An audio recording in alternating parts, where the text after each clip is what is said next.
Hey everyone, welcome to the first ever Vanhawks Live. This is the first time we're doing something like this, so you're going to have to work with us. So if you guys can see us and hear us, that is a great start.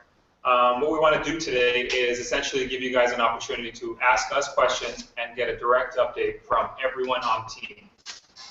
To start things off, I'm just going to remind you guys that if you have any questions that we don't have already, tweet at us, go on Facebook, and make sure you use the hashtag VanHawksLive, and we'll be sure to get your question in later on during the show.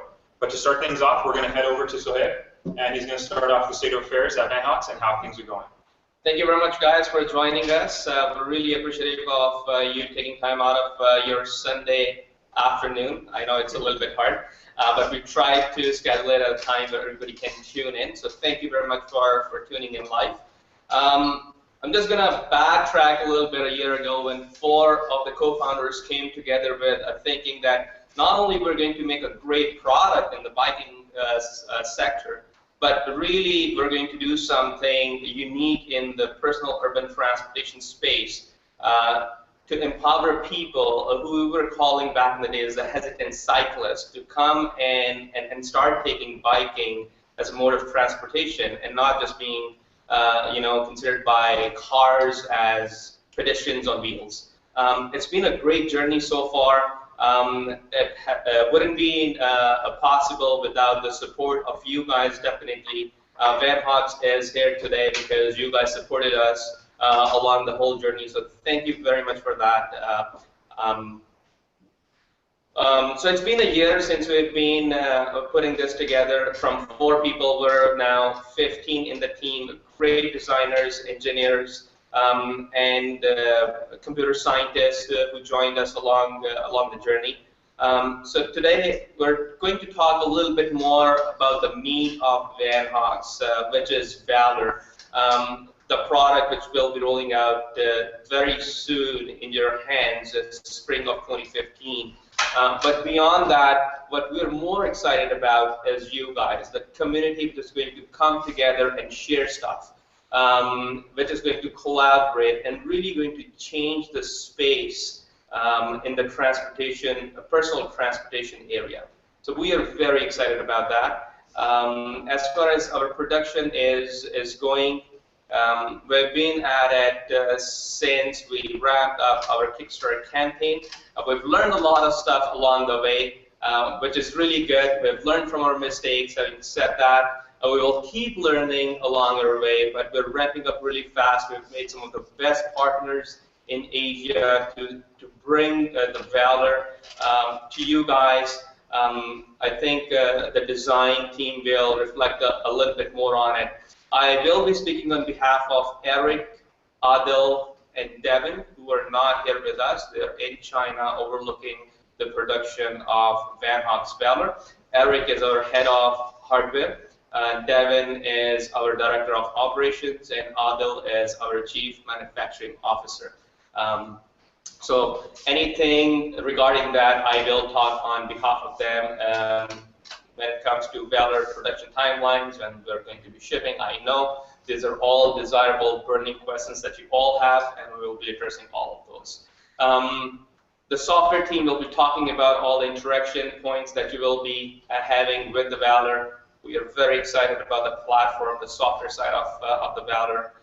Really looking forward for you guys to use it and really engage with it. From there on, I think I'll pass it back to Danesh so he can move our Hangouts forward. Thanks for that. That was a quick update on what's happening at Vanhawks in regards to production and the hardware side. Now I want to hand it over to Mark to give us a quick update on what's happening on the design end. Mark, are you there? Hopefully you guys can hear me. Yeah, we can hear you. Go ahead. So it's been quite a journey. I guess I can reflect on 6 months roughly of working hard on getting the frame to where it is today.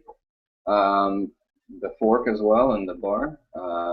They've been all very challenging, but at the same time very interesting projects. So far we have the large frame. The mold is pretty much finished from what I understand in China now. Well on its way is the medium size, and the next sizes are the small and the extra large to be finalized, and also have the molds made of that. The fork has actually been done, completed for quite a while now. It just needs to pass the tests that will make sure that it's a safe fork and that it's going to ride the way we want it to. And the biggest challenge actually has been very surprising, and has been the bar. So the bar is, because it's got the actual form, it's got ergonomics involved, it's got electronics built into it, it's got waterproofing as a challenge, and it really is an independent electronic device because so many things go into it. And also there's the tamper-proofing to top it all off. So that's almost complete from what we can tell. We're just steps away from finishing it. And that's going to be very, very exciting for all of us. So that's what they're working on, actually. Eric and Devin, they're working on that in China right now. So yeah, that pretty much sums it up.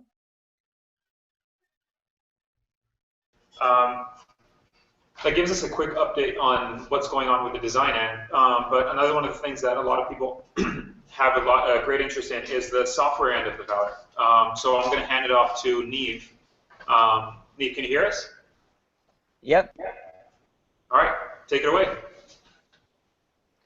Awesome. Thank you, Danish. And again, I just want to reiterate, thank you guys so much for all of your support throughout this entire thing. It wouldn't have been possible without you.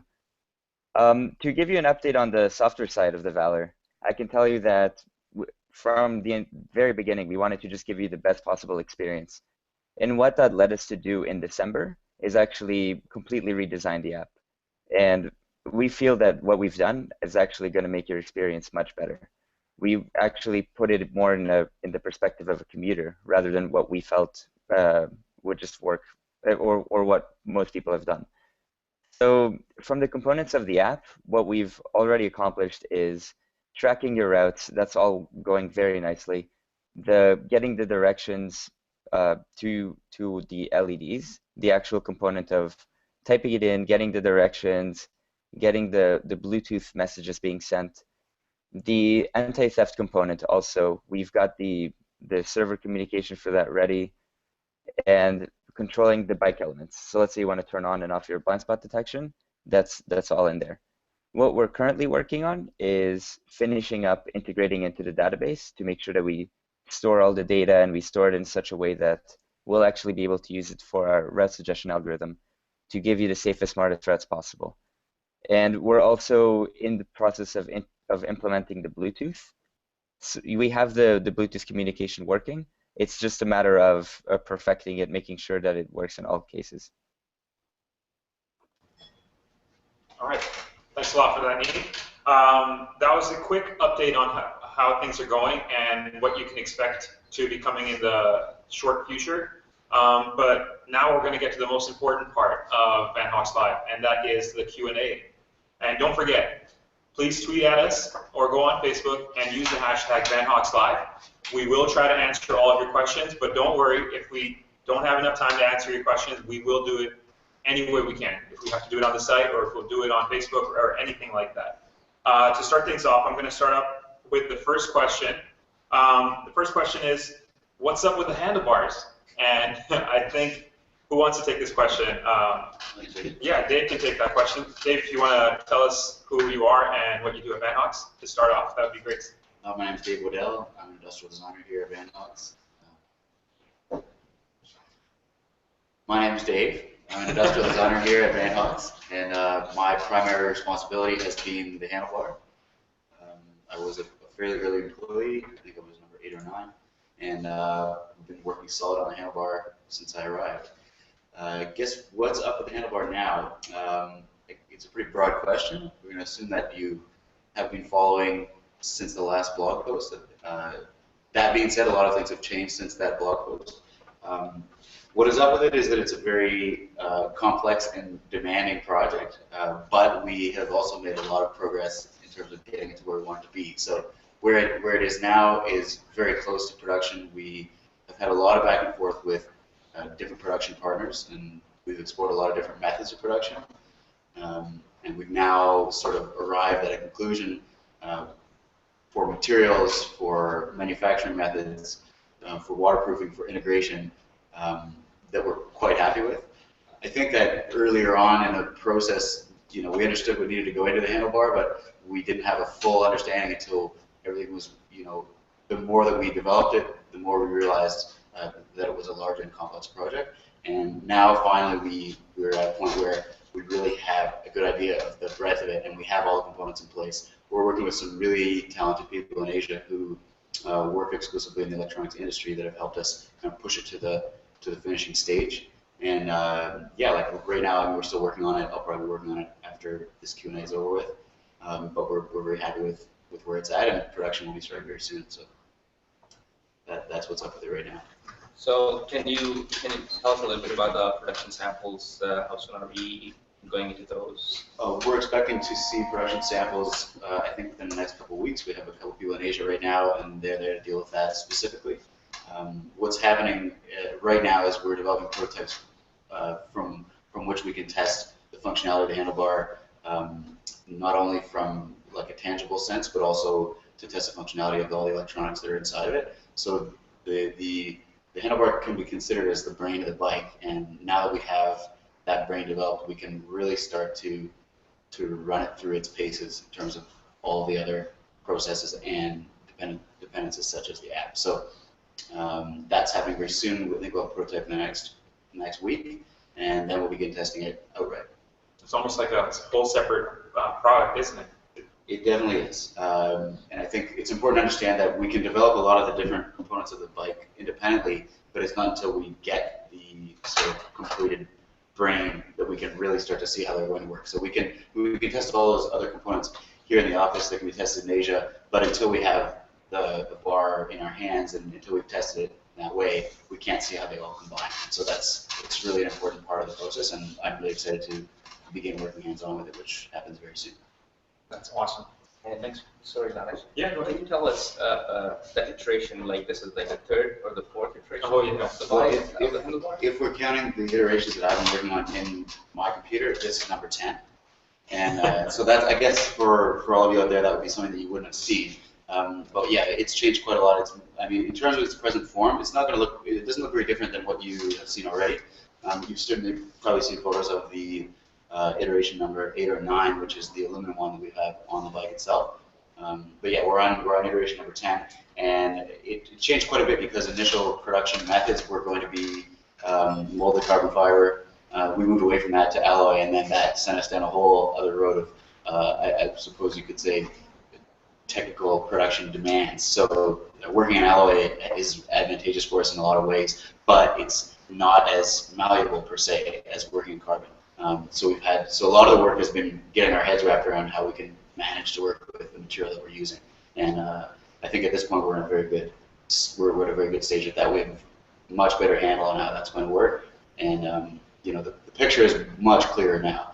Particularly, like the outside of the handlebar was established a long time ago, but particularly now the inside and all of the guts are very well ironed out compared to the way that they were. And that's something that I guess it's sort of a shame because it's not immediately visible, but most of the work in the handlebar goes into the inside rather than the outside. But that's not to discount the fact that it looks so kick-ass. Well, I know I do. I'm happy with the way it looks, but I think that was the easier part of the process. And the internals are very demanding. There's 3 people that work on the internals all the time, not including the people who are dealing with production in Asia. So I would say there's probably 5 people working on the insides of the handlebar. So it's complex, but I'm really happy with where it's at, and it's been. I wanted to maybe add that perhaps as an industrial designer, Dave, one of the main challenges is to give all the functionality and all of the meet all the technical specs without affecting the aesthetic and the overall feel of the product, or if anything else, make sure you achieve the best experience possible. And that's why it's been so challenging, and it's taken so much time, or effort, I should say, because you want to make sure you preserve all of those elements and not compromise whatsoever. And that's why the fact that we're saying that the bar hasn't changed almost at all from what we've seen before, that's been the biggest drive here. We've been trying to get all the internals just right, so to make sure that the outside and what you actually will feel and see doesn't suffer. Things wouldn't be fun if it wasn't a challenge. But I think it's about time we moved on to the next question. This is one of the questions that we've gotten quite a bit, and I think it's a fair question. Does the blind spot detection work? Now, who wants to answer that question? I'll speak along with Steve, who's our firmware engineer. He works very closely with Eric. Yep. That's Steve right there. So in very short term, yes, the blind spot detection works. If it wouldn't work, we wouldn't put it in Valour. So Steve, you want to take over the technical side of it in very short? Oh yes. Yeah. So I do the firmware, and I work very closely with Eric, who actually does the hardware that is going to do the blind spot detection. He's worked at actually modifying an existing blind spot, or sorry, not a blind spot detection unit, but a sensor that's used to measure the distance between objects. So he's actually tuned it to be like especially good at detecting things in a blind spot, and the results so far are very promising. So one of our challenges was that this is going to be used in the urban space. You're going to have cars, you're going to have parked cars, you're going to have taxis, you're going to have trucks who are doing deliveries. Is your handlebar going to be buzzing all the time? So those are the challenges that we had, the real world problems that we had to look into. Is it going to be buzzing all the time? How's it going to work? That we ironed out. And the fact of the matter is that we have one of the best hardware engineers on board who's able to do it, along with, I think, one of the best designers on board. These guys are definitely going to discount how good they are, but I think I should speak on their behalf that this is one of the best teams out there who can go ahead and do this. So in short, yes, it does work, and we're just going to make it better for the real world scenarios. So is this kind of like what we're used to in our cars, the sensors that we're slowly starting to see in our cars? It is an aid on top of it. Like, you cannot be the good old-fashioned turning your head around and seeing if there's something in your blind spot. Your spatial awareness should definitely be there. Just like in your car, that it's a helping hand for you to know if there's a car in your blind spot. The bike blind spot is exactly a helping hand. By no means it is going to replace your spatial awareness. You still have to be aware around what's happening around you. You got to be a little bit aware in the city, because there's going to be taxis pulling in, there's going to be delivery trucks coming in. People are still going to take you pedestrians on wheels for a while till cycling becomes a little bit more mainstream. But this is just to give you more confidence to be on the road. Yeah, it's meant to augment your awareness, but not replace it. All right, let's move on to the next question. This is a question we've gotten from a lot of, I guess you could say, casual bike riders and people that cyclists all around. The question is, why haven't you designed the Valour for proper fenders? So, who wants to take this one? I think it's more of a question for Mark, who's our chief of design, and it also came back to me. Like, Mark and I had quite a lot of discussions. Why are we not going to throw in, everything on Valour? The original idea was we are going to design something which syncs with the design of the Valour. We've put our hearts and souls into designing this beautiful bike. So the accessories are definitely in the pipeline, and we want to restrict to some of the fenders that you can get off the shelf. I'll throw the ball in Mark's court to give a little bit more elaborate version of this. So it is a fair question, and as Sahib said, it's been a big discussion point. It's always been a question of balance between preserving the aesthetic of the bike and making sure that people don't end up throwing on fenders that really don't match the design, One of the things we were talking about as an example here, the branding on the bike, the decals on the bike are very subtle. The reasoning for this is to make sure that the form of the bike itself is what's recognizable to the eye of somebody who sees you riding by, rather than the graphics and the words. So in a similar sense, the fenders, we want to make sure that the fenders that we design complement the bike and don't take away, if not add to the aesthetic of the bike. And so if you can imagine then putting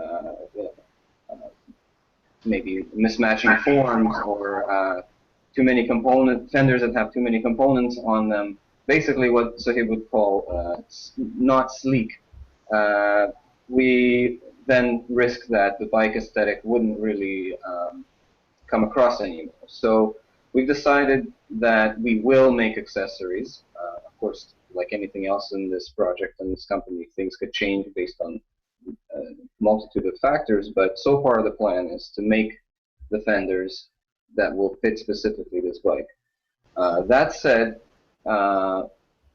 there are fenders that you could still put on. For example, there are fenders that have straps and they will fit onto the seat stays if you need to, especially in the interim while we still don't have the accessory.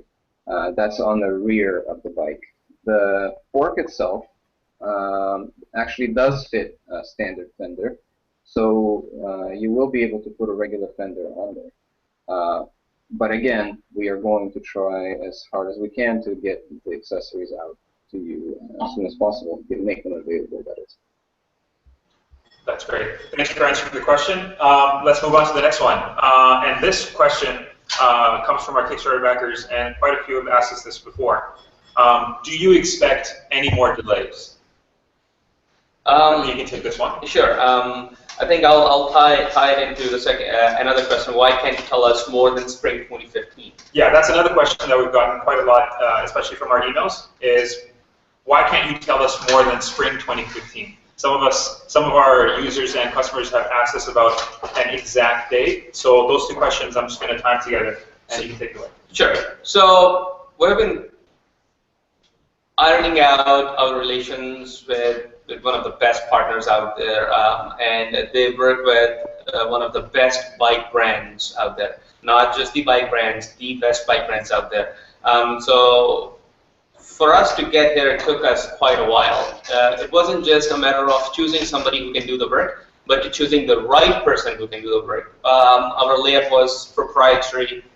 We needed someone who can work along with us without, releasing the secret sauce or the secret recipe. We're doing quite a lot of proprietary stuff. So we have closed that loop now. We're good to go. We're in our production sample runs. Like Mark said, that the molding has started to open up on the frame side. The fork is done.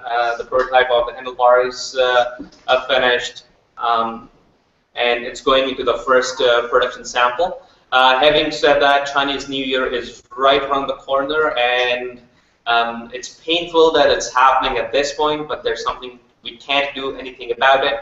We're working around the clock around it. That's why 3 of the guys are in Asia right now, making sure that things are getting on schedule. We can't give a very specific date as of right now, but we do assure you that we are 90%, not even 90, 95% close to shipping in spring 2015 once the Chinese New Year is done and we're back on track after a sample production run. We will start to send out specific shipment dates for every backer. But till then, we can't give you any dates as of right now. Can we expect any more delays? Maybe.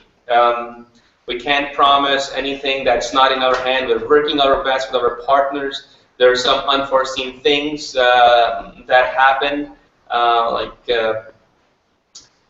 going into one alloy and testing it and coming back and it's not working and we're reiterating the process. Having said that, we've closed the loop on that now. So like I said, we're 95% close to saying with confidence that we will be giving out dates after Chinese New Year is done, and we're moving forward after our sample production run.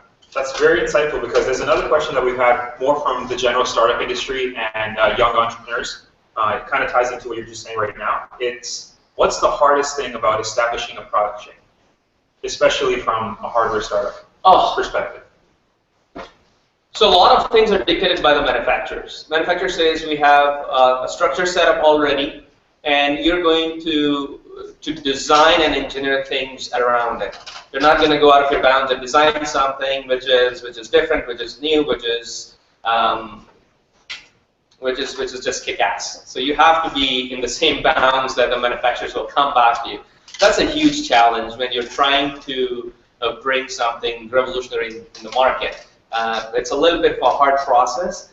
We were lucky enough to have good contacts in the bike industry that we leveraged. We were able to find partners sooner rather than later, the right partner sooner rather than later. So initial hassle is finding the right partners and having your designers and engineers understand that, you know, we can design all we want in front of our computer screens, but we have to design something which is manufacturable.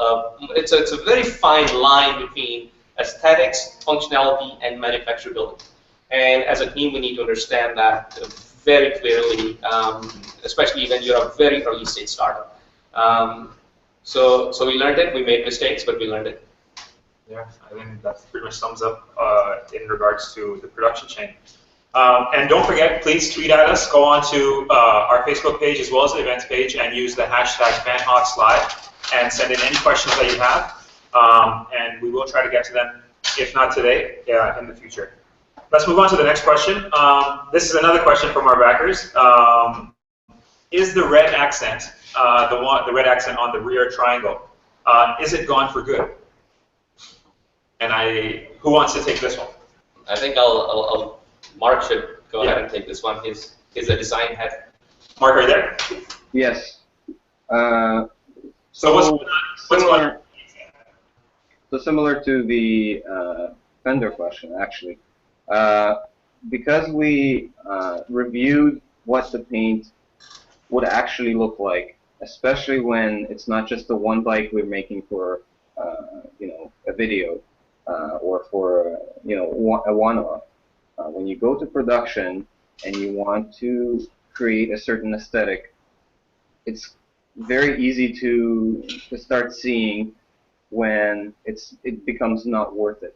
So it's not worth the amount of effort versus the amount of gain, especially because it's actually quite challenging in the specific forms inside the frame, where the chain stays and the seat stays are, to create a very fine line between the red and black or the white and red. It's very easy to get a kind of a crack in the paint or a jagged edge. It's very difficult to create a very nice form with the paint job there. So not only is it going to be faster for us to actually make the frames and get the paint just right, it's honestly, I think it's just going to look a lot better than if we tried to do it.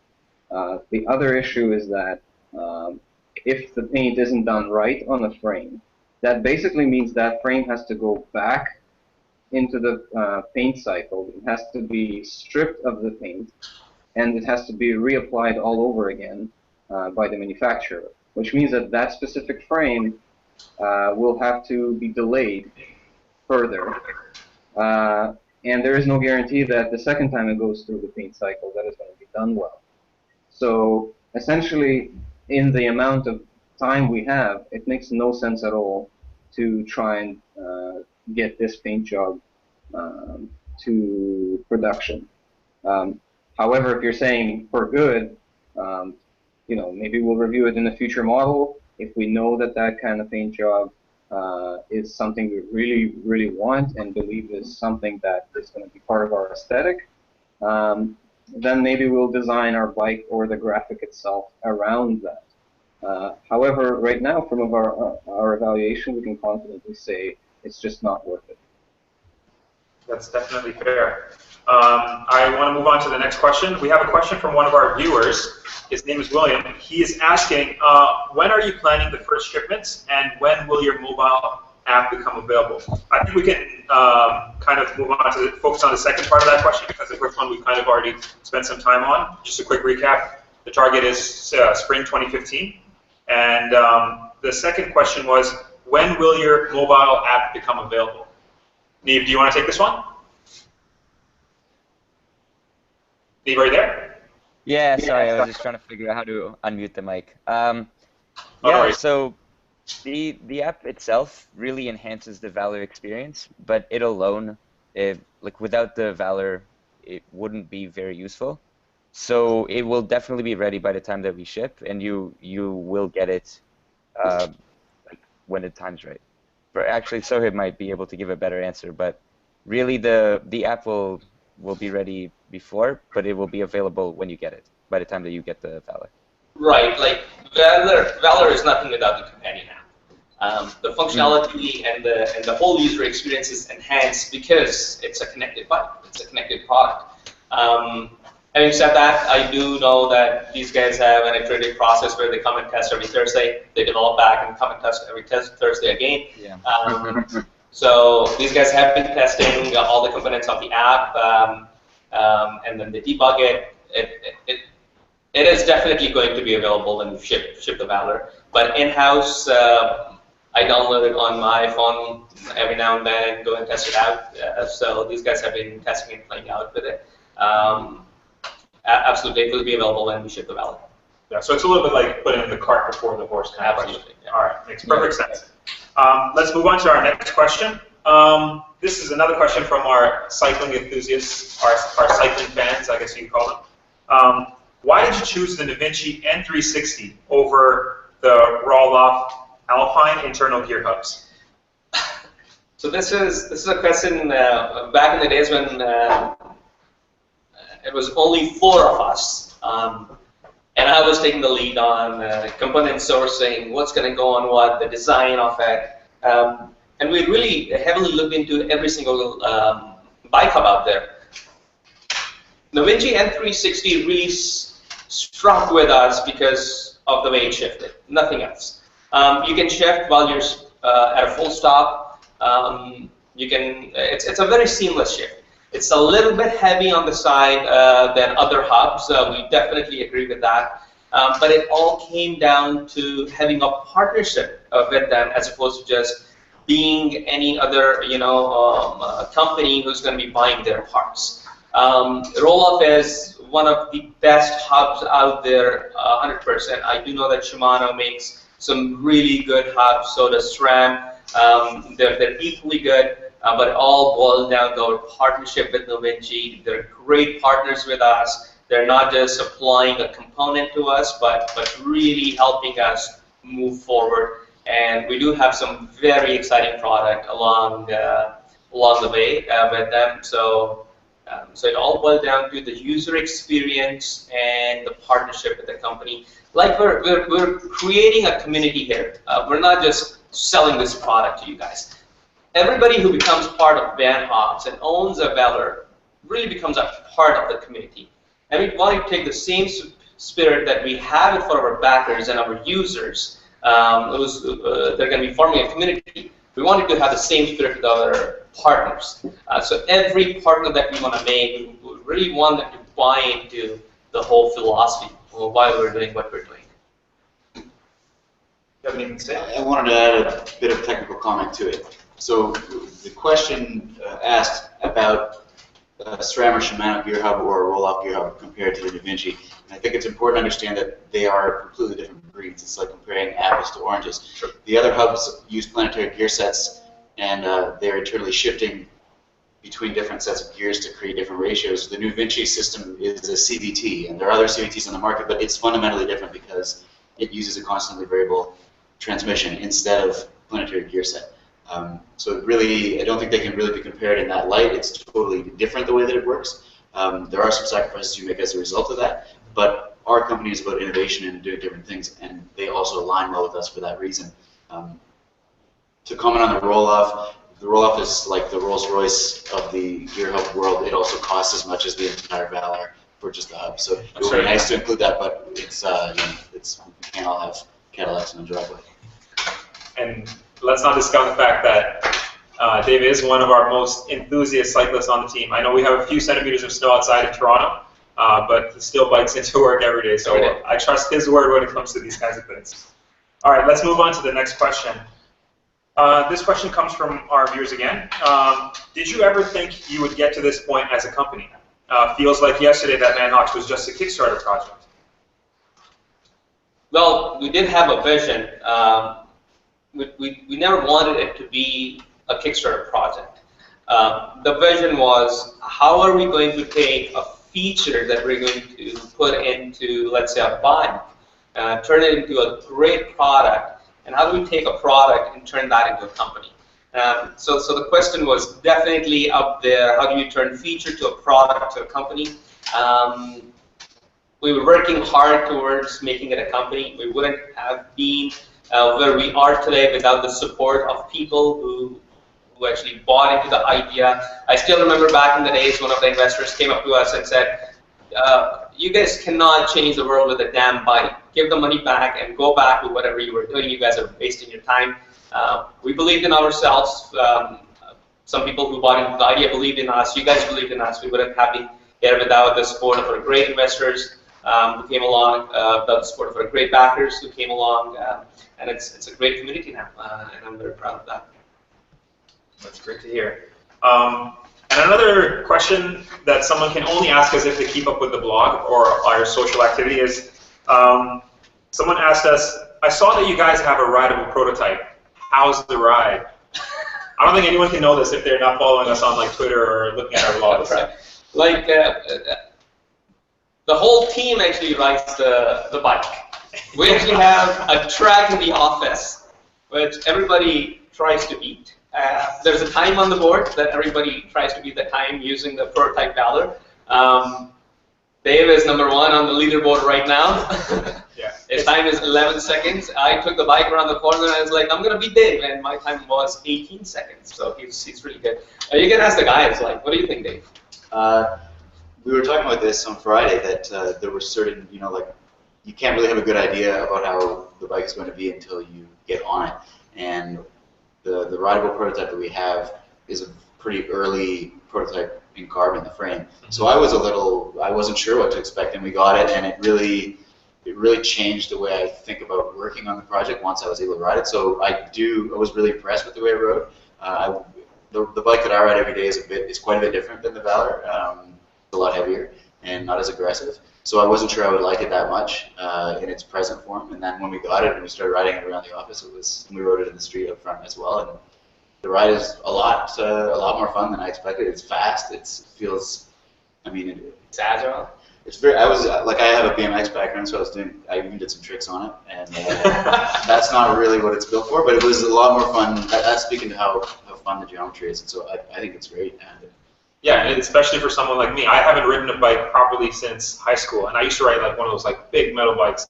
So when I got on this thing, which is supposed to be an early prototype, I thought it was so fun to ride, and you guys kept saying that this is not like the final version, it's going to be better than this, and honestly, I don't know how that's going to happen. It just blows my mind. It's very responsive. It's light. Yeah.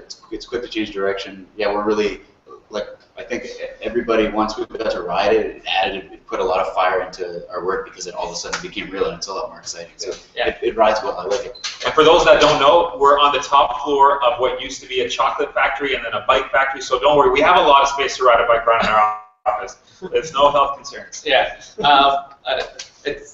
I know that you guys might think, well, these guys are making it, so they'll say it's really good. I've been riding bikes for quite a while, and when I rode the Valour the first time, it was a very early prototype, and it's like, wow, this is good. When we went to the second one, it's really responsive. When you pedal the first time, the force really translates, and it's a lot of fun. Having said that, we will not make a product that we won't buy for ourselves. Simple as that. So it's like this secret thing that all these high-level athletes are seeing on their own carbon bikes, and they're enjoying it, and everyone else is like on these like metal bikes, and we have no idea the amazing world they're living in. Absolutely. And now we finally get a chance. Yeah. All right, that's great. Let's move on to the next question. The next question is from Ash, another one of our viewers right now. His question is, what is the roadmap with this bike and future products? So that's a very large question, but I think someone has to boil it down. Sure. So what I can say is the bike is the beginning. It's the tip of the iceberg, and it's really small. The iceberg's really big below that we don't see. I do not want to reveal a lot at what we are, but the road ahead is very interesting. It's also very challenging, but it's also at the same time very exciting. And I think we're heading in a direction where we're not just thinking from a bike. We're thinking from the commute. How are we going to harmonize the commute between different ways of transportation, from a bike to a public transport to Uber to your personal car? What are you going to be thinking the time when you step out of your house and say, hey, I want to go to my office, I want to go grab my groceries. What do I take? So that's the direction that we're heading towards. And we're really making something for personal urban transport, be it from the hardware side, from the software side, but really linking it together and thinking from the commuter itself. And I think the future is not just designing cities around cars anymore. The future is designing cities around people. And that's the direction that we're heading towards. And I bet the future is really exciting. That's all I can say. What's that line you always use, the one about Expedia? Yeah, in relation to that. So, yeah, so I think it'd be funny if people hear that. True. So I say that all the time, that right now we are the Expedia and we are the hotel. So the hotel is basically our Valour, and Expedia is basically the platform that we're building for everybody out there. But we're going to start off with Valour users, and we're going to build a community out of it. And that's the real exciting part, the community aspect of it. Something which is very powerful. That's one of the things that gets me excited as well. Just want to remind you guys again, please tweet at us, go on our Facebook page, and follow on the event page. And please talk to your friends. I mean, we're doing live questions right here. I mean, we're going to be trying to do this as often as we can, but this is an opportunity that you don't want to miss. The hashtag is Vanhawks Live. Send us all your questions. Moving on, this is a question that for a lot of people that don't know, we do get a lot of support from regular consumers. But one thing that we've only been exposed to, and we really haven't talked about it right now, is we are getting a lot of love from distributors and retailers, bicycle retailers from all around the world. So this question is following in that line. Why do you sell? Why do you only sell online? Are you guys planning to open up the Valour to retailers? And that question goes on to say, I want to try the bike before I commit, which is definitely fair, especially coming from an industry where most of the people, if you were to look at the regular consumer, buys their bike either from an inexpensive bike shop or Kijiji or Craigslist or hell, even Walmart. So how are you taking on this task? I think that's a question that I'm gonna throw over to our Chief Operating Officer, Ali. But before I do that, we do have a plan, definitely in lines to have a bike out there for testing. Partner up with people where you can just go in, ride a bike, test it out, see the experience of what a connected bike that we talk about is going to be like. Forget the bike, what a connected vehicle is going to be like, and how this whole shapes out to make your commute better. We do have plans for that, definitely. I think Ali can go ahead and jump in. Let's get Ali on. Ali, can you hear us? Yeah, I can hear you guys. Can you guys hear me? Yeah, just speak up and you can start talking. Tell us who you are. Awesome. Hey guys, I'm Ali. I'm one of the co-founders. I'm the Chief Operating Officer. Again, not to reiterate everyone else, but thank you so much from the bottom of our hearts, for supporting us and being here for us through the whole journey.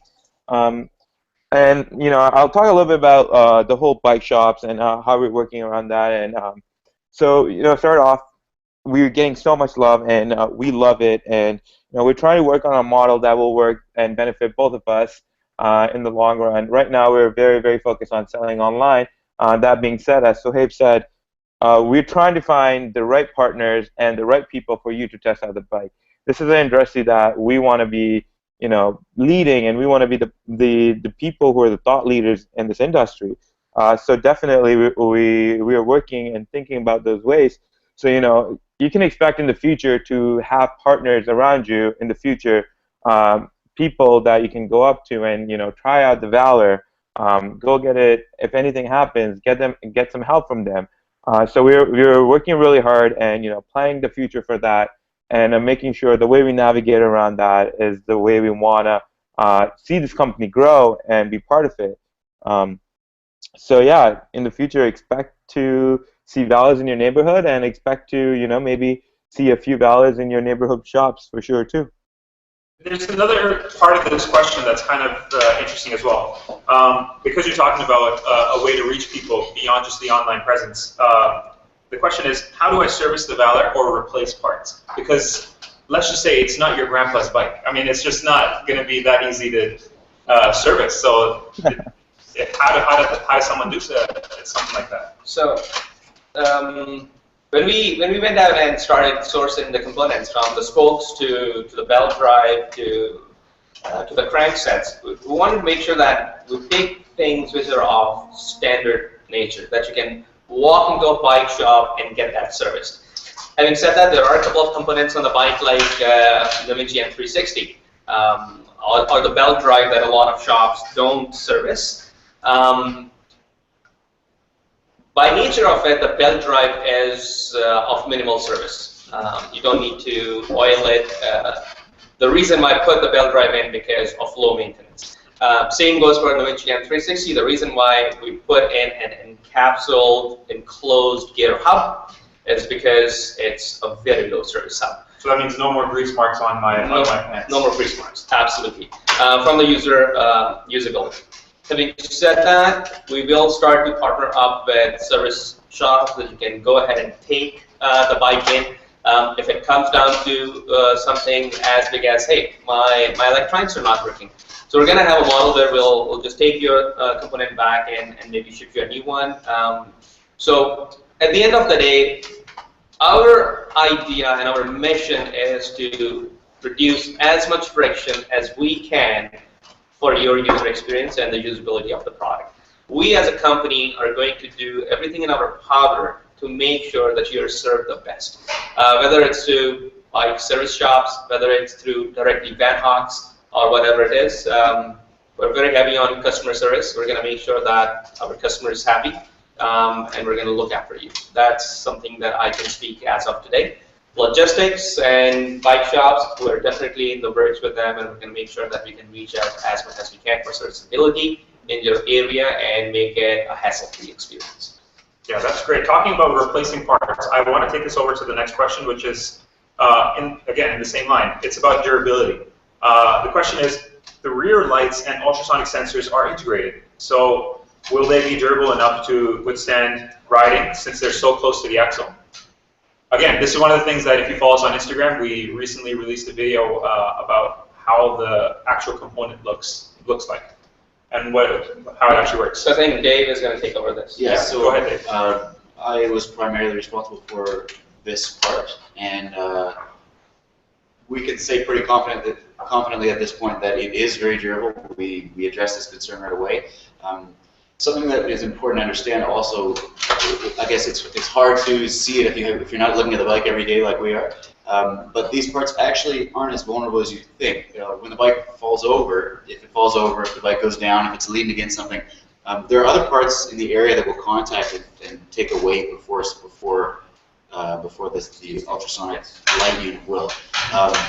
So already it's not sticking out like a sore thumb where we'll get hit.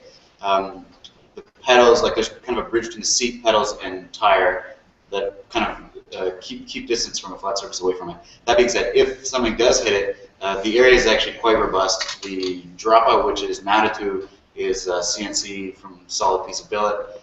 The sonar itself is a cast unit and has a really thick wall on the outside. we thought about this thing being damaged when we first designed it, so we beefed it up. And when we got the first samples back, it was like, I remember turning to Mark and laughing because it was so, it's so small that the amount of force it would take to damage it, the damage components inside, is insane. Like it would be, you'd have to take focused impact, like successive focused impacts to hurt the electronics inside. So I think it's safe to say that that part is very durable, and you won't really need to worry about it. So it's pretty much saying that if that part breaks, the bike is probably already broken beyond repair. Yeah. Like, I mean, also that being said, the way it's been designed is modular. So if that part does fail, I don't think an impact failure would really be what kills it. If it fails through another means, it'll be fairly easy for the user to disconnect it, detach the module, and it can be replaced. Yeah. So we really thought through the serviceability of the whole bike when we started designing it. The design was I think the thought was how it is going to look aesthetically, how it is going to work functionally, and how are the users going to service this. So those were the three big questions on the board when we started designing and engineering these components. So serviceability, the looks of it, and definitely the functionality were right up there. Every component on the bike, like I said before, is very much serviceable from a regular bike shop, from the spokes to the pedals that we pick. We make sure that it's serviceable. Things like electronic components, like sonars. So we really thought through the serviceability of it, that you can take it out and we can replace a part for you down the road. So you don't really have to go through the whole hassle. We're going to make sure that we bring the friction down as much as we can for the consumer. We're going to make sure that our customer service is of the utmost priority for you when we start delivering the product. We are going to partner up with service shops around. Having said that, we are shipping Valour almost all across the world, and we're not going to be able to reach those parts as quickly as we can.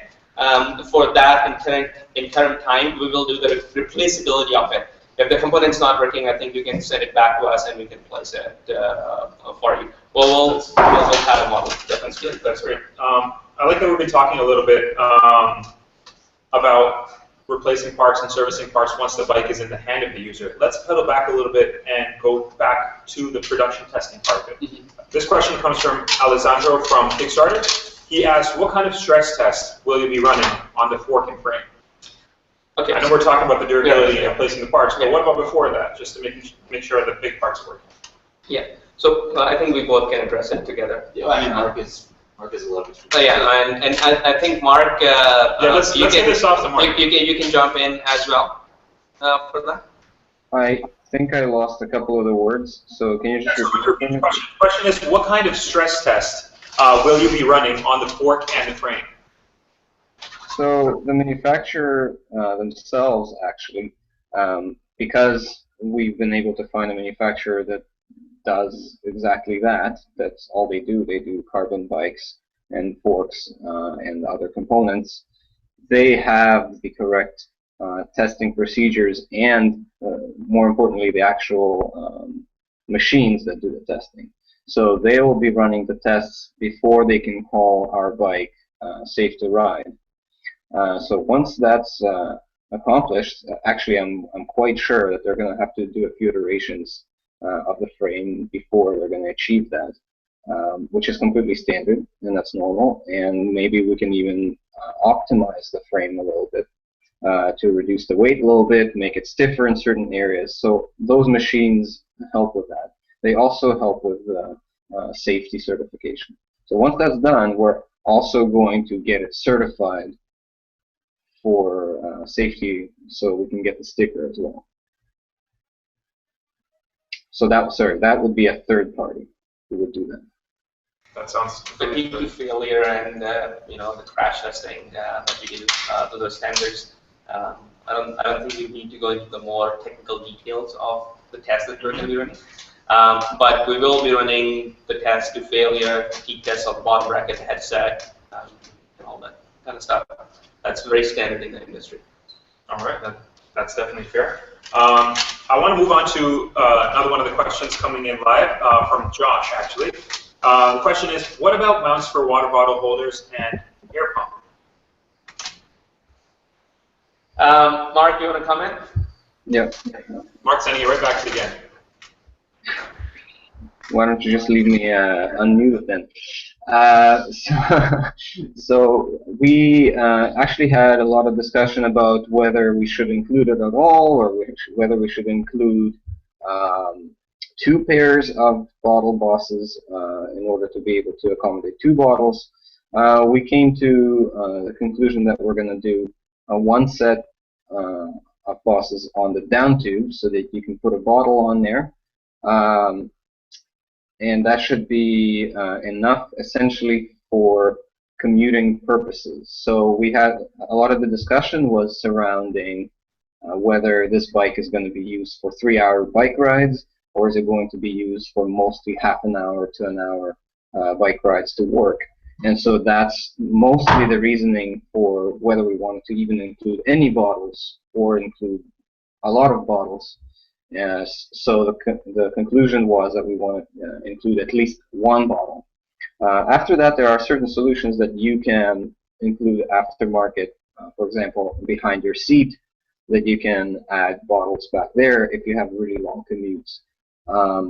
So the main reason is to make sure that the aesthetics of the bike and the function of the bike find a good balance. So that was our decision to have 1 bottle. Thanks for that, Mark. And again, just want to remind you guys, please tweet us at Vanhawks Live. Use the hashtag Vanhawks Live on Facebook. Check out our events page, and we will be handling as many questions as we can today. So I want to change up pace again, and maybe this is better directed towards Neve. This is a question that we've gotten quite a bit from a very small group of users, and rightly so, because it's as we know, it's the 3rd or 4th OS that's starting to grow now, and especially when it comes to wearable devices. The question is, are you planning to release an app for Windows Phone / Blackberry OS or for wearables in the future? Neve, do you want to take this one? Yeah, sure. Okay, so currently what we're mainly planning to do is to release an app for both iOS and Android. The reason behind that is because almost all of our backers are using these platforms, and we wanted to cater to the people that are helping us achieve this.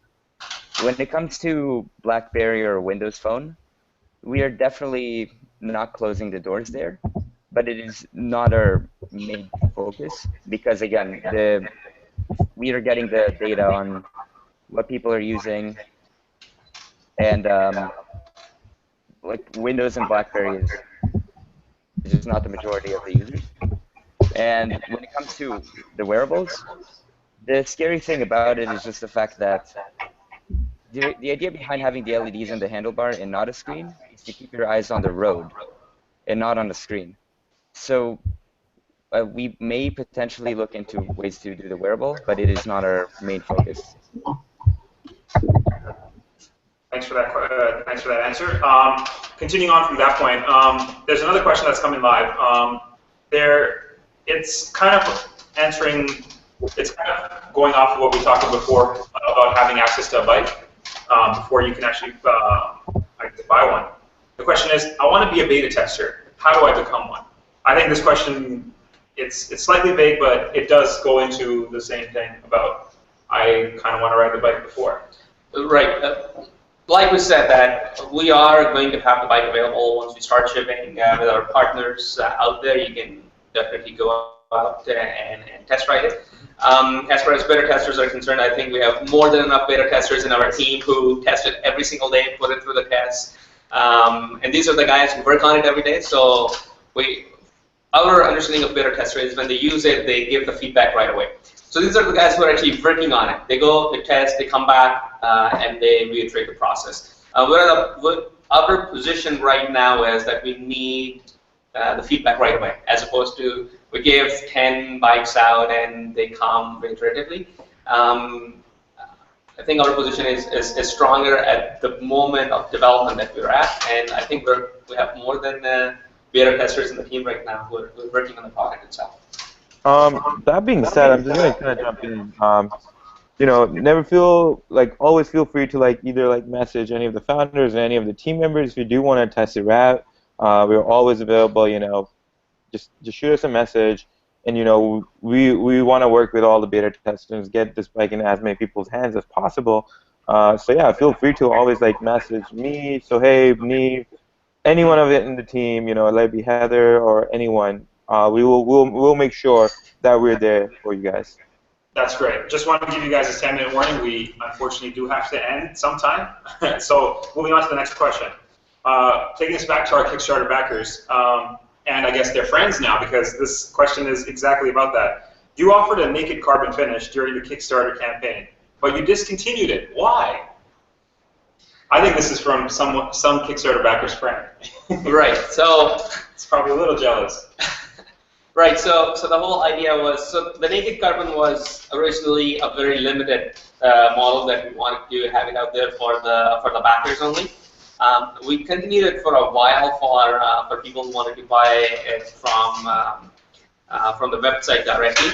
A couple of reasons why we wanted to discontinue it was it takes, I think, 5 times the effort to have a naked carbon bike finish than a paint bike finish. We want to make sure that the weaves are, in the same line, the forks in the same line. It's really come down to laying the carbon. We were also wanted to make it more exclusive. One of the reasons why we discontinued it, so people who have it can brag about it. Having said that, we're not going to close the doors on naked carbon. It's going to be a decision of our design department, our chief of design, if he wants to bring it back, and if there is a definite demand out there, we'll definitely start looking into it. That's definitely great. So it's kind of like exposing the consumer to a technology that they've never experienced before. So if you put a paint finish on it, they really don't. To them, it'll still be like something metal if they don't actually get to touch it. Well, carbon bike is a carbon bike. You'll feel it the moment you ride it. Yeah. The feel is totally different. It's nothing like your aluminum or your steel bike at all. It all comes down to an aesthetic appeal, and we think that the Valour looks badass in matte black and white by itself. So we're going to continue that for a while. Awesome. Continuing on that point, 2 questions I'm going to kind of meld into one, coming in from our live audience. Are you ever planning to release an e-bike version of the Valour? And the second question is, are there plans for an aluminum version? So the question is, e-bikes, aluminum bikes in the future? What's going on?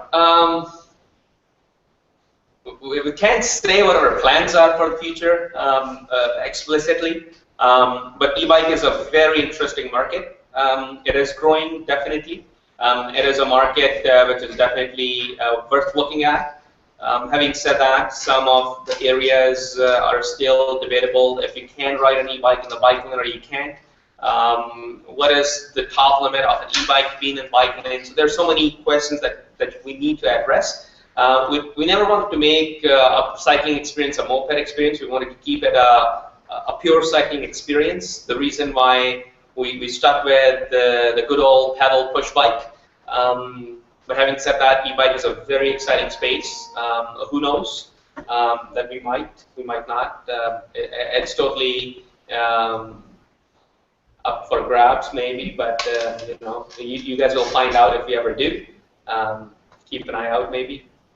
And the aluminum bike, you shouldn't rule that out either, because there are a lot of good uses for aluminum. There are a lot of good applications, so definitely don't discount that. But again, like it all depends on what we decide to do with the future of the company.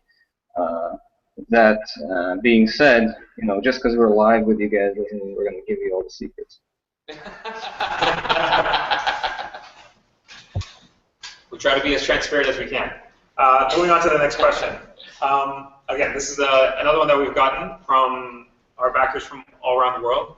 We do have a lot of fans from all over the world, and that is one of the things that keep us going. The question is, why don't you ship to my country, and how do I get a Valour? I think this is a very fair question. I think it's a question for operations. Ellie, you might want to jump into it after.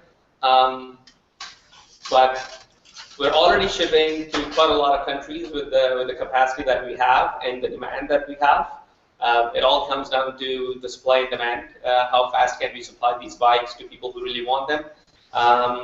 The second thing is VATs and taxes. Currently, it's been a challenge. Pretty much it. And thirdly, we really want to target the countries where we think we can actually grow at a faster rate and create a community. It all comes down to having a community of Valours versus just one or two Valours out there, because there's a huge mesh component to Valour, live rides, ride sharing, safer, smarter routes, and stuff like that. So I think that's also one of the reasons why we are very specific on the countries that we're shipping to. Yeah, Right. and so they've kind of covered almost everything. It's been a challenge to work with the countries that we don't ship to and find the right people to get you the bike in front of the door. Shipping a bike, it's a pretty big box. It's not something that you usually ship a lot around the world. So it's been a challenge to figuring that out and making sure the partners that we work with, it's fair to us, it's fair to them, and making sure in the end you get the best product and you get the product safer and you can actually have it in front of your door. So figuring that out, that challenge is also massive. And as Sohaib said, the community part and seeing the supply and demand is a big note for us. Yeah. Awesome. The next two questions are from startup enthusiasts, and I guess you could say young entrepreneurs or old entrepreneurs, no discrimination. Are there any companies that you think exemplify quality marketing for a startup or entirely new consumer product? And in the same line of that question, sorry, give me 1 second. Can you tell us what you consider to be one of the biggest challenges of being a startup? So, what's the biggest challenge of running a startup, and are there any out there that you think have done an excellent job at marketing? I'll address the first one, the marketing one. Yeah. Any startup, when they think about marketing before they think about their product, I think they're doing wrong thing right off the bat. Your product is your marketing. Your growth hack is your own product. So make sure you work on your product first. You make sure that you're making a quality product out there for users to use, whether it's a SaaS-based product, whether it's a software-based product, whether it's a hardware. Your product is your marketing, number one. And if your product is good, I think it will speak for itself, and you don't have to throw in thousands of dollars in the marketing. You cannot solve problems by throwing money at it. You have to solve them by being creative and by really working hard at it. Challenges of software, of a startup. There are a lot of challenges. Number one, if you guys been to university, and I know a lot of you guys have, remember when you were students and you were broke and you had no money in the pocket? You were living off of ramen? You were living off of ramen. Starting a startup is 10 times worse. You will actually have 10 times less money. You'll be sleeping on your friends' couches while there's 3 other guys sleeping. While there's still 3 other guys sleeping on the floor. It all comes down to what you believe in and what do you see the future. How are you going to fit what you're doing today in the vision that you see in the future is, I think the biggest challenge is the future vision. A lot of startups don't put a lot of thinking in where it's going to be in a year from now, 2 years from now, as opposed to they're much more consumed in what they're working today and what their product is. I think products have shelf lives, they do expire, but people don't, and people can reiterate and bring something amazing. So it's always people, number one. You always invest in people around you, whether it's your backers, whether it's your team, whether it's the community. Make sure that people always comes first. And when you have amazing people who can give you feedback, and when you have amazing people who can work on it, you will make amazing products. So second is always your product. It's going to be your biggest marketing tool. And then lastly, you will never have to worry about profits. So the 3 P's of startups: people, products, and profits. I know you guys love hearing from the founders and everyone that's been here from the start, but the question is, how challenging is it to start a startup? But I think another good question is, how challenging is it to work at a startup? So I kind of want to open this up to everyone. Just chime in and let us know who you are and what you do here, and let us know your startup experience. So why don't you go one by one, and we'll do that. All right, my name is Amir. I'm the full stack web developer here. This is actually the second startup I've worked at. The first one, it was already somewhat established internet security company. So my role there was a front-end web developer, and I took on the role of working on an inventory system. And that was a lot different than something like Vanhawks, which is kind of early stage and not just software. We're hardware, electronics, software. So everyone here is kind of an expert in what they do. We're our own team in a sense. So a big challenge is kind of, we take on the workload of like an entire team, and there's such rapid development on my end, on the software side, as well as what the hardware guys do, and it all has to come together. And it's just a crazy challenge, and it's been really fun. And I mean, I wouldn't trade this for like anything, nothing corporate or anything. This is, yeah. Cool. So Heather's he started the company as an intern, and he works on special projects with us. What do you think about working in a startup? How's your experience been so far? I think one thing that I wasn't ready for was the fact that there never really is an off switch. Everything always seems like an opportunity, and you can't help not thinking that way. I think that's the biggest takeaway for me. That's definitely awesome.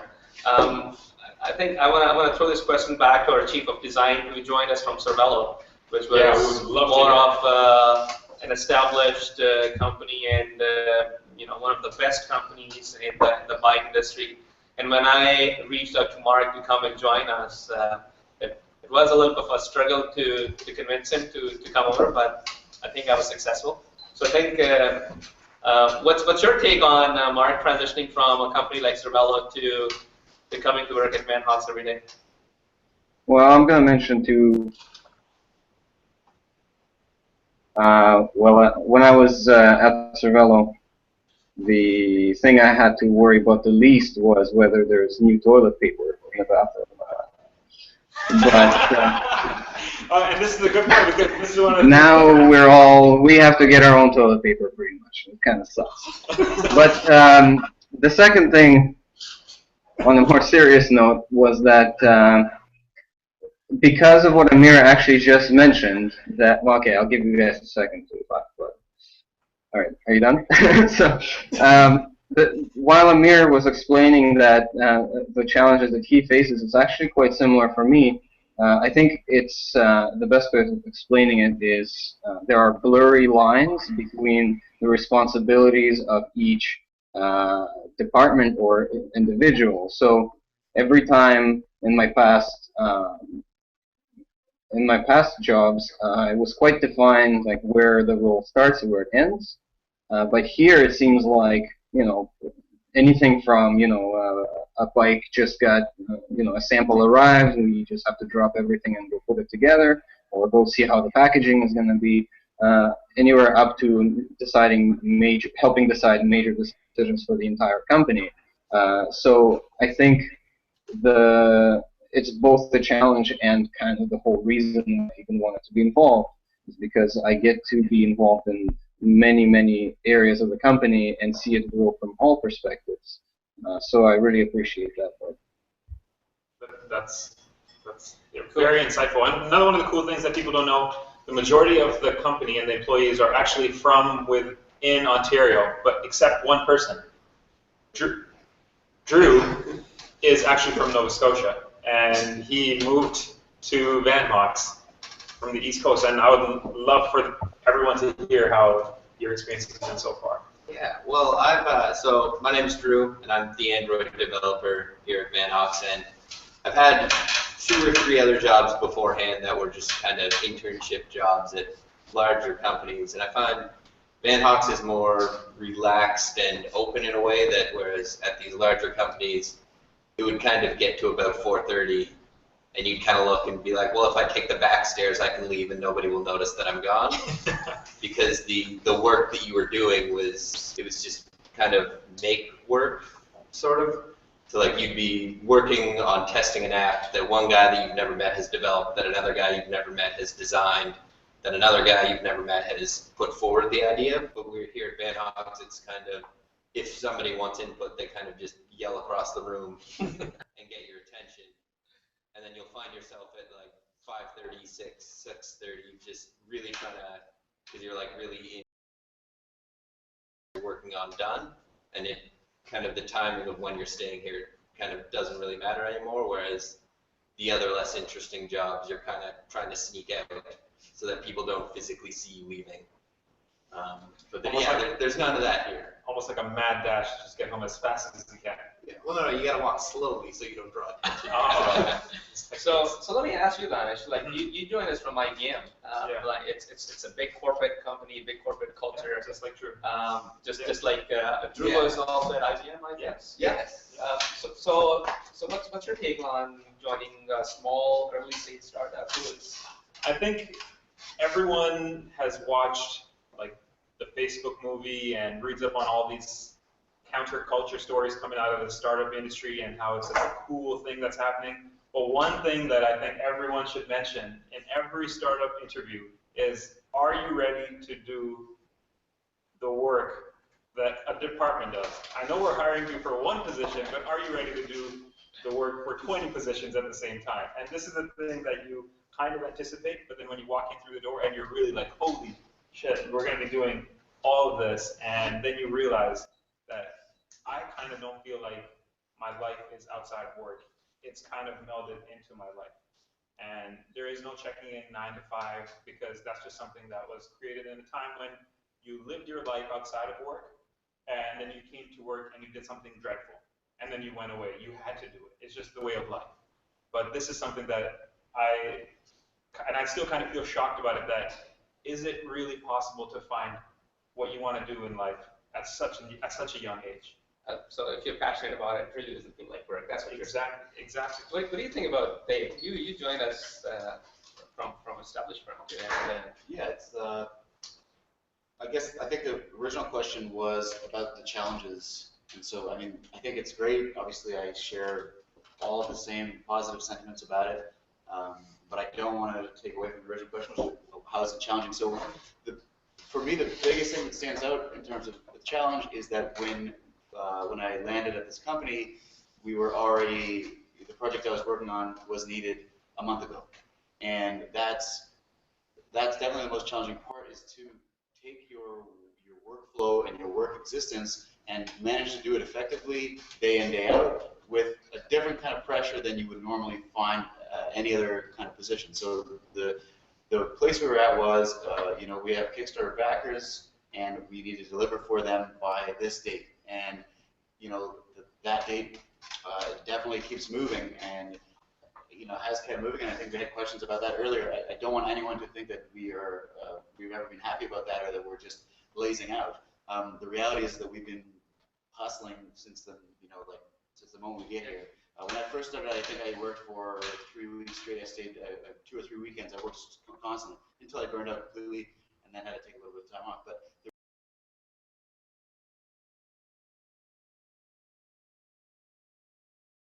to work effectively under a huge amount of pressure, and that's not like, you can't glorify that. It's not that great when you're under it, but the payoff is huge. And I think that it comes back to what Danish said. Like after a while, if it becomes sort of a part of your consistent thought process, it doesn't feel the same. It doesn't feel to the same degree like it is work. And if it weren't like that, nobody would be here. We wouldn't pan out. So like the pressure is huge. The pace of the work is really fast. But as a result of the fact that we all feel important and empowered, it allows us to keep going with the work. If it weren't that way, it would fall apart. Sort of like if this were to happen in a typical corporate context, everyone would quit. But the reason we don't is because we get a lot of benefit from putting the time in. We get to see the results, and so it's fulfilling. If it weren't fulfilling, we wouldn't be here. But so to complement the kind of insane demand, there's an insane degree of fulfillment compared to most positions. So that's my piece. And again, just we're already running over time, but I just want to emphasize once more. Please keep the questions coming in. Tweet at us. use the hashtag Vanhawks Live. I know we are going to be signing off now, but we will get to your questions. If we're not answering them now, we will answer them on the site. We will answer them directly on Twitter or Facebook or on the events page itself. But I think we do have time for one more question. Well, actually, Stephen, it would be great if you can answer that question as well. Which one? Which question? Just the same one. Oh, the same one. Yeah. Yeah, actually, kind of follow up on Dave's point. You know, in school, I kind of had experience with like a couple different computer chips. So like, you know, I knew like one or two really well. And then I came here, and it's like suddenly the choices that you have. I swear, you know the movie Aladdin? When they did the magic carpet ride, and it's like a whole new world. Pretty much was going through my head for a week solid as I was looking through these parts lists and trying to figure out what was best for us, and it was pretty fantastic that way. It's kind of like the best kind of challenge that you can have. Is the one where you have the freedom to take it on in any way that you want. I think that's a wonderful note to end on. Well, actually, I don't want to end on this. There is one more person that you haven't seen throughout the entire event, and he's kind of working in the back end, and that's Alex. Alex, you want to come over to the table? I think it would be a lot better if you came here. So he's been kind of setting up this entire thing. He loves to say he's working in the back end, but I would prefer if he came to the front and answered this question. Hello. Yeah, here, you can come right here. Hi guys, I'm Alex. I'm the marketing manager here at Vanhawks. As you guys know, I've been in the back end sort of getting everything working, but to answer the question, I guess more or less echo everything Dave said. You know, you do sort of so much work, but because you own it and you sort of have ownership over what you're doing, you're able to wake up in the morning and crush out the hours to get everything done. You know, like I end up probably doing the job of 20 different people because marketing is 1,000-headed beast. But it's I can come in early in the morning and leave super late at night and still wake up with a smile on my face. But more or less, I love the people that I'm working with. This company is very much my heart and soul at this time. But yeah, it's like when you like the people around you and you like what you're working on, there's nothing better. All right, this is something I would talk about a lot, about doing a live Q&A, but I think it's been going quite well since the start. So this is something that we want to do regularly. We don't know when we want to do the next one, but based on the questions that we've been getting, I think this is a great thing for us to do because it exemplifies the transparency that we want to have with our backers and our users and everyone else that's going to be involved in the Vanhawks family in the future. So I want to thank everyone that tuned in and sent us all the questions on Twitter, Facebook, and on the events page on Google+.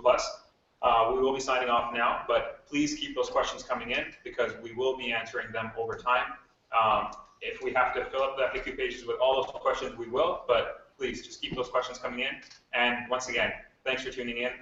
And yeah, thank you guys for tuning in, and nothing excites us more than getting Valour out in the hands of our backers so they can start using it. I think we are more excited than you are. So we are working around the clock to make this happen. I think that's all I can add at the end. All right. Thank you so much, guys. Until next time. Thank you. See you guys. Thank you, everybody. Thank you, everyone.